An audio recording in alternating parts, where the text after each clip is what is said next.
नमस्कार दोस्तों, स्वागत है एक बार फिर आप सभी का गजब एकेडमी में। जैसा कि आपको विदित है कि आज हिंदी की क्लास जिसमें उपसर्ग और अव्यय, पुल्लिंग, स्त्रीलिंग, इससे जो है 6 से 7 नंबर की क्लास जो है होने वाली है। तो आप देखिएगा, बहुत अच्छी class. Important question previous year mix. पहला क्वेश्चन है, सदाचार में उपसर्ग है, कौन सा उपसर्ग है? तो सदाचार में सत उपसर्ग है। कौन सा उपसर्ग है? सत उपसर्ग है। तो ऑप्शन नंबर ए बिल्कुल राइट हो जाएगा। उसके बाद क्वेश्चन नंबर सेकंड देखते हैं, समादर व संरक्षण में उपसर्ग कौन सा है? तो समादर व संरक्षण में उपसर्ग है सम उपसर्ग है। इसके बाद क्वेश्चन नंबर 3 देखते हैं। एक नज़र देखने की जरूरत है, 10 से 12 मिनट की क्लास होने वाली है और टॉप 50 क्वेश्चन है जो बहुत इंपॉर्टेंट है। अगला क्वेश्चन है, अति उपसर्ग का अर्थ है। तो अति उपसर्ग का अर्थ क्या है? अधिक या बाहुल्य, अधिक या बाहुल्य। इसके बाद क्वेश्चन नंबर 4 क्या है? खिलाड़ी, गमनीय शब्दों में कौन सा प्रत्यय प्रयुक्त है? तो खिलाड़ी, गमनी में आड़ी, कौन सा? खिलाड़ी, खड़ी और ईय प्रत्यय, यानी खड़ी और ईय प्रत्यय। ऑप्शन नंबर ए हमारा बिल्कुल राइट हो जाएगा। उसके बाद क्वेश्चन नंबर नेक्स्ट देखते हैं। क्वेश्चन नंबर 5 क्या कह रहा है? क्वेश्चन नंबर 5, जो प्रत्यय धातुओं के अंत में लगते हैं वो क्या कहलाते हैं? जो धातुओं के अंत में लगते हैं उन्हें कृत प्रत्यय कहते हैं। क्या कहते हैं? कृत प्रत्यय कहते हैं। इसके बाद question number next, question number देखते हैं 5। क्वेश्चन नंबर 5 क्या है? क्वेश्चन नंबर 5 जो है कृत प्रत्यय हो चुका। इसके बाद क्वेश्चन नंबर 6, उच्चारण शब्द में उपसर्ग है। तो उच्चारण शब्द में कौन सा उपसर्ग है? उत उपसर्ग है। उत उपसर्ग है उच्चारण शब्द में। इसके बाद क्वेश्चन नंबर 7, कारतूस किस भाषा का शब्द है? ये जो कारतूस है ये किस भाषा का शब्द है? तो देखिएगा, ये जो आपका कारतूस है ये फ्रेंच भाषा का शब्द है। कारतूस जो है फ्रेंच भाषा का शब्द है। इसके बाद क्वेश्चन नंबर 8 देखते हैं, आलपीन और गमला किस विदेशी भाषा के शब्द हैं? तो आलपीन और गमला ये पुर्तगाली भाषा के शब्द हैं। कौन? आलपीन और गमला। इसके बाद क्वेश्चन नंबर 9 देखते हैं, दो भिन्न भाषाओं के मेल से बना शब्द क्या कहलाता है? तो दो भिन्न भाषाओं के मेल से बना शब्द कहलाता है संकर शब्द कहलाते हैं। यानी दो भिन्न भाषाओं का जो मेल होता है उससे जो शब्द बनकर तैयार होता है उसे संकर कहते हैं। इसके बाद क्वेश्चन नंबर 10 देखते हैं, अभिशाप शब्द में उपसर्ग बताइए। तो अभिशाप में कौन सा अभि उपसर्ग नजर आ रहा है? कौन सा अभि उपसर्ग है? इसके बाद क्वेश्चन नंबर 11, सजावट शब्द का प्रत्यय। तो सजावट शब्द का प्रत्यय क्या होगा? प्रत्यय पीछे लगता है, उपसर्ग आगे लगता है। तो सजावट, तो क्या बनेगा? ऑप्शन नंबर बी आवट हो जाएगा। इसमें आवट प्रत्यय है, आवट प्रत्यय है इसमें। इसके बाद क्वेश्चन नंबर 12 देखते हैं। क्वेश्चन नंबर 12 क्या कह रहा है? इक उपसर्ग के प्रयोग से बना शब्द। इक उपसर्ग से बना शब्द कौन सा है? तो ऑप्शन नंबर सी हो जाएगा, अवैतनिक। इक देखो इसी में निकल रहा है, इक जो है इसी में निकल रहा है, तो इक उपसर्ग के प्रत्यय से बना अवैतनिक हो जाएगा। उसके बाद क्वेश्चन नंबर 13, अर्थ के आधार पर शब्द कितने प्रकार के होते हैं? तो अर्थ के आधार पर शब्द जो है 4 प्रकार के होते हैं। अर्थ के आधार पर शब्द 4 प्रकार के होते हैं। क्विक रिवीजन है, देखिएगा एक एक क्वेश्चन मिलेगा इस क्लास से। बहुत अच्छे लेवल के क्वेश्चन जो प्रीवियस ईयर्स के पेपर में आए हुए थे उनको उठाकर इसमें सम्मिलित किया गया है। क्वेश्चन नंबर 14, मिठास शब्द में किस प्रत्यय का प्रयोग हुआ है? तो मिठास यानी इसमें आस प्रत्यय है। ऑप्शन नंबर सी आस प्रत्यय हो जाएगा। उसके बाद क्वेश्चन नंबर 15 देखते हैं। विचार में इक प्रत्यय लगाने से बना शब्द। अगर विचार में इक प्रत्यय लगाओगे तो क्या बनेगा? वैचारिक बन जाएगा। क्या बन जाएगा? वैचारिक बन जाएगा। ऑप्शन नंबर डी बिल्कुल सही हो जाएगा। उसके बाद क्वेश्चन नंबर 16 देखते हैं। क्वेश्चन नंबर 16 क्या कह रहा है? काजू शब्द का संबंध किस भाषा से है? तो काजू शब्द का संबंध जो है ये पुर्तगाली भाषा से है।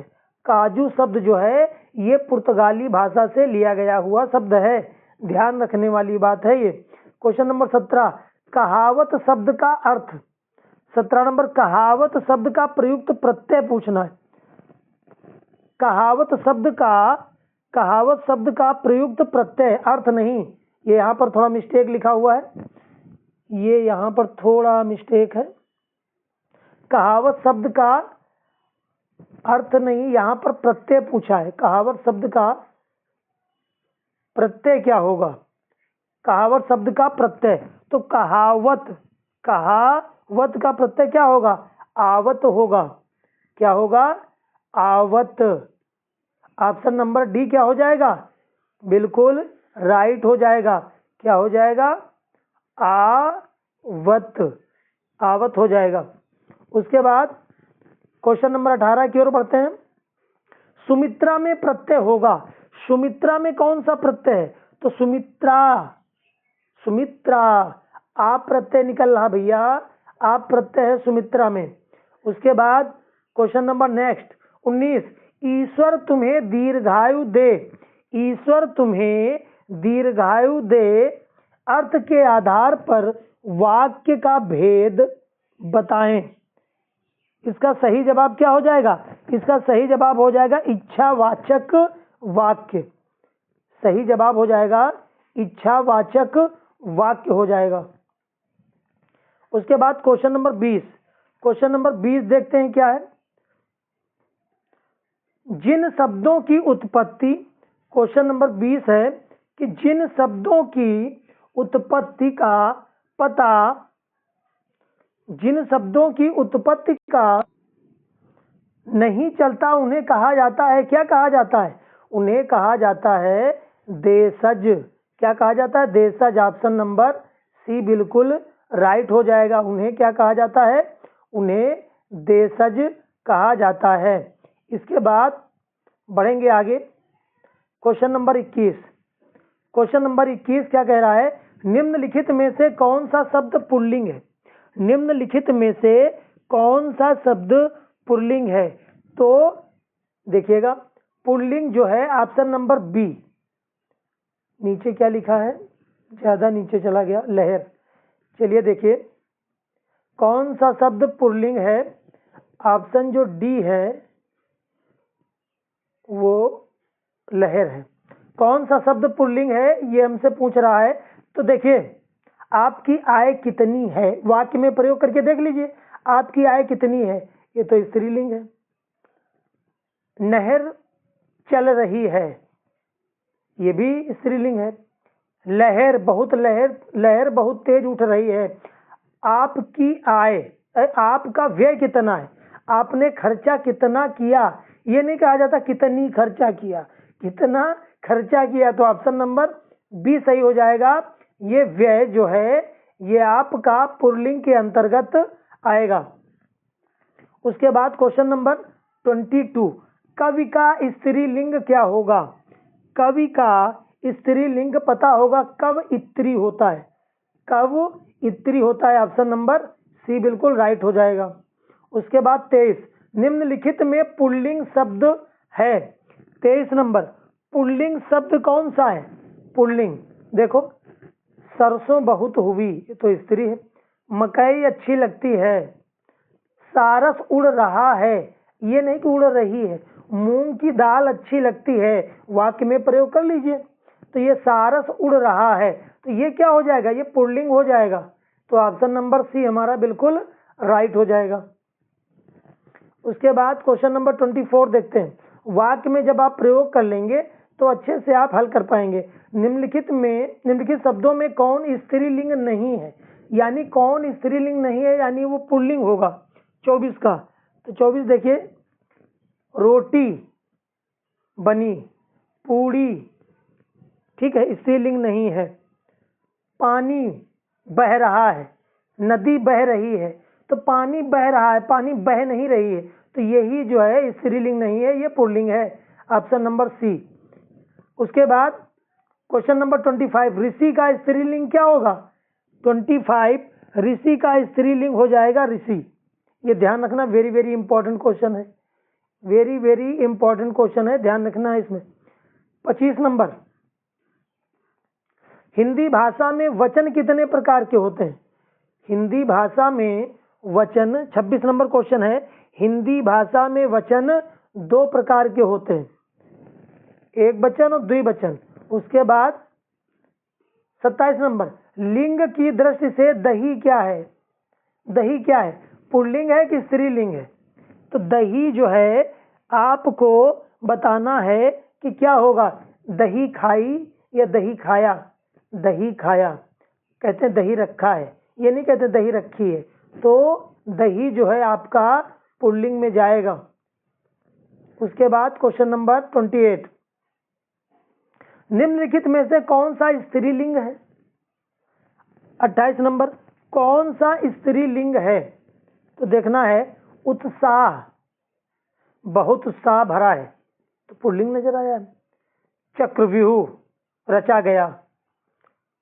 मृत्यु, आ गई, संकल्प किया है, तो यहां पर स्त्रीलिंग नजर आ रहा है, ऑप्शन नंबर सी। समझ गए होंगे आप, ऑप्शन नंबर सी बिल्कुल राइट हो जाएगा। उसके बाद क्वेश्चन नंबर 29, सुंदरता में संज्ञा है, समझ गए होंगे, सुंदरता में कैसी संज्ञा है? सुंदरता में भाववाचक संज्ञा है, गुण और भाव जहां पर होते हैं वहां पर भाववाचक संज्ञा होती है। क्वेश्चन नंबर 30, इनमें से पुल्लिंग शब्द कौन सा है, बताइए आप। 30 नंबर में पुल्लिंग कौन सा है? दया दिखाई, निर्धनता आ गई, बुढ़ापा आ गई, दुर्घटना हो गई, तो पुल्लिंग कौन सा है? तो पुल्लिंग इसमें होगा ऑप्शन नंबर बी, निर्धनता, निर्धनता। इसके बाद आगे बढ़ते हैं, साधु का स्त्रीलिंग, साधु का 31 नंबर, तो साधु का स्त्रीलिंग साध्वी हो जाएगा। क्या हो जाएगा? साध्वी हो जाएगा, साध्विनी नहीं कर देना, साध्वी हो जाएगा। क्वेश्चन नंबर 32, कारक के कितने भेद होते हैं? तो कारक के भेद होते हैं 8, जैसा कि हमने बताया था, कर्म कारक, करण कारक, अधिकरण कारक, संप्रदान कारक और संबंध कारक, अधिकरण कारक, ये सब 8 कारक होते हैं। उसके बाद क्वेश्चन नंबर 33, लड़का पेड़ से गिरा में कौन सा कारक है? लड़का पेड़ से गिर रहा है, तो पेड़ से लड़के का अलगाव हो रहा है, और जहां पर अलगाव होता है वहां पर अपादान कारक होता है। क्वेश्चन नंबर 34 देखते हैं, खूंटी शब्द का बहुवचन बताइए। खूंटी शब्द का 34, खूंटी शब्द का बहुवचन क्या होगा? खूंटियां हो जाएगा, खूंटियां, ऑप्शन नंबर ए बिल्कुल राइट हो जाएगा। उसके बाद क्वेश्चन नंबर 35, बाजार से किस संज्ञा का बोध होता है? तो बाजार से जो है कौन सी संज्ञा का बोध होता है? समूहवाचक, जहां पर भीड़, समूह, टोली, बाजार हो गया, हाट हो गया, मेला हो गया, ये सब ये समूहवाचक संज्ञा के अंतर्गत आते हैं। 36, हे राम तुम कहाँ हो, वाक्य में कौन सा कारक? हे राम तुम कहाँ हो, हे राम तुम कहाँ हो, कौन सा कारक है? ये संबोधन हो रहा है, हे राम तुम कहाँ हो, ये संबोधन कारक की पहचान है। क्वेश्चन नंबर 35, चाकू शब्द का बहुवचन क्या होगा? Very very most important question. चाकू शब्द का बहुवचन होगा चाकू। चाकुओं नहीं कर देना, चाकू का बहुवचन चाकू ही होगा। इसके बाद क्वेश्चन नंबर 38, गरीबों की सहायता करो। गरीब शब्द क्या है? गरीब शब्द 38, गरीब शब्द क्या है? ये गरीब जो है ये भैया जातिवाचक संज्ञा के अंतर्गत आता है। जातिवाचक संज्ञा के अंतर्गत आता है। क्वेश्चन नंबर देखते हैं 39, मैं अपने आप वस्त्र साफ कर लेता हूं। इस वाक्य में कौन सा सर्वनाम है? इस वाक्य में कौन सा सर्वनाम है? मैं अपने आप से कपड़े साफ कर लेता हूं। तो देखिए, जब अपने आप से ही कपड़े साफ कर रहे हो तो ये निजी काम हो गया आपका, तो ये इसमें कौन सा होगा? निजवाचक हो जाएगा। ये किसके अंतर्गत आएगा? निजवाचक के अंतर्गत आएगा, क्योंकि अपना काम आप स्वयं कर रहे हैं, तो ये तो निजवाचक के अंतर्गत आ जाएगा। क्वेश्चन नंबर 40, वधु का बहुवचन क्या है? 40 नंबर, वधु का बहुवचन होगा वधुएं। क्या होगा? वधुएं। ऑप्शन नंबर सी बिल्कुल सही हो जाएगा। फटाफट रिवीजन करते चलिए। 40 क्वेश्चन आपके हो चुके हैं, और अगर अभी तक आपने चैनल को सब्सक्राइब नहीं किया है तो आप कर लीजिए, बेल आइकन को प्रेस कर दीजिए। और बहुत ही इम्पॉर्टेंट क्लासें चलाई जा रही हैं गजब एकेडमी पर, चाहे वो मैथ की हो या सीडीपी की या हिंदी। पेपर 1 और पेपर 2 दोनों के लिए क्लासें चलाई जा रही हैं। क्वेश्चन नंबर 41, निम्न में से पुल्लिंग शब्द है। 41 नंबर, पुल्लिंग शब्द कौन सा है? रात हो गई, बात बन गई, गीत गाया कि गीत गाई, मात। तो इसमें ऑप्शन नंबर सी जो है ये पुल्लिंग हो जाएगा भैया। वाक्य में प्रयोग करके देख लो, खटाक से निकल के आ जाएगा। अब आपको समझ में आ गया होगा, इतने क्वेश्चन देख चुके हैं। भवानी शब्द का पुल्लिंग। 42 नंबर, भवानी का पुल्लिंग क्या बनेगा? भवानी का पुल्लिंग भव बनेगा। भवानी का पुल्लिंग भव बनेगा। क्वेश्चन नंबर 43, निम्नलिखित शब्दों में बहुवचन शब्द नहीं है। क्वेश्चन बताना है, क्या क्वेश्चन कह रहा है कि बहुवचन नहीं है, इनमें से बहुवचन नहीं है। तो बहुवचन नहीं है कौन सा? अब जैसे देखिए, पैसे बहुवचन लग रहा है, गायें, पुस्तकें। ये छाता जो है ये बहुवचन नहीं है, ये कैसा वचन है? ये एक वचन है, एक वचन है। इसके बाद आगे बढ़ते हैं। क्वेश्चन नंबर 44, निम्न में से स्त्रीलिंग शब्द बताइए कौन सा है? 44 नंबर में जो है ये कौन सा स्त्रीलिंग है? 44 में देखिए, मित्र, सूचना, उपहार, अध्याय। तो आपका सूचना जो है स्त्रीलिंग, सूचना मिल गई, सूचना मिल गई, तो ये स्त्रीलिंग हो जाएगा। क्वेश्चन नंबर 45, क्या है 45 में? भाववाचक संज्ञा के अंतर्गत क्या आता है? भाववाचक संज्ञा के अंतर्गत आता है गुण, दोष आदि। जितने भी गुण होते हैं, दोष होते हैं, वो सब आते हैं किसके अंतर्गत? वो भाववाचक संज्ञा के अंतर्गत आते हैं। इसके बाद 46 नंबर, निम्नलिखित में से कौन सा शब्द स्त्रीलिंग नहीं है? यानी कौन सा पुल्लिंग है? अगर स्त्रीलिंग नहीं है तो क्या होगा? पुल्लिंग होगा। तो इसका सही जवाब होगा दिन। दिन बहुत बड़ा है तो पुल्लिंग है।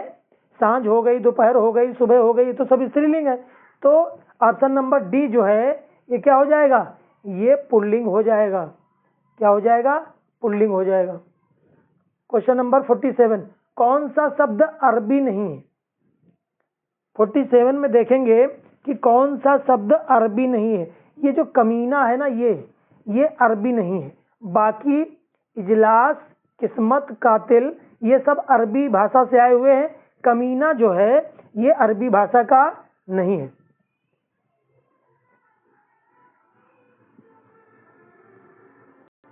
अड़तालीस नंबर क्या है? कौन सा शब्द फारसी नहीं है? देखिएगा, क्या लिखा? खामोश, कबूतर, फिर चिराग, हक, ये भैया जो हक है आपका ये फारसी नहीं है, बाकी सभी शब्द जो हैं फारसी के हैं। तो ऑप्शन नंबर डी इसका क्या हो जाएगा, बिल्कुल सही हो जाएगा। क्वेश्चन नंबर 49, लानटेन शब्द निम्न वर्गों में से किस वर्ग में आता है? लानटेन शब्द जो है ये किस वर्ग में आता है? ये लानटेन जो शब्द जो है ये है ही है विदेशी, ये विदेशज है, विदेशज के अंतर्गत आता है लानटेन। लानटेन जो है विदेशज के अंतर्गत आता है। क्वेश्चन नंबर 50, हमें सफलता मिलने तक प्रयास करना चाहिए। हमें सफलता मिलने तक प्रयास करना चाहिए, तो ये क्या हो जाएगा, संबंध बोधक अवयव। किसके अंतर्गत आएगा, संबंध बोधक अवयव के अंतर्गत आ जाएगा। तो क्लास कैसी लगी आप कमेंट में जरूर बताया करिए और वीडियो को पूरा देखा करिए। गजब एकेडमी पर आपकी मैथ की क्लास, सीडीपी की और हिंदी की क्लास पेपर 1 और पेपर 2 के लिए चलाई जा रही हैं। जो 2, 3 और 4 जुलाई को पेपर होना है, सभी टॉपिक बहुत ही अच्छे तरीके से क्लियर किए गए हैं और प्रीवियस ईयर क्वेश्चन भी उसमें इंक्लूड किए गए हैं। और एक बात और आपको क्लियर करा दें, जो मैथ है वो प्राइमरी के लिए भी अच्छे से क्वेश्चन निकाल कर उसमें रखे गए हैं, प्राइमरी लेवल यानी 1 to 5 के लिए भी और जूनियर के लिए तो हैं ही। तो आप कमेंट में जरूर बताइए, ज़्यादा से ज़्यादा शेयर करिए। मिलते हैं नेक्स्ट वीडियो में, तब तक के लिए नमस्कार, धन्यवाद।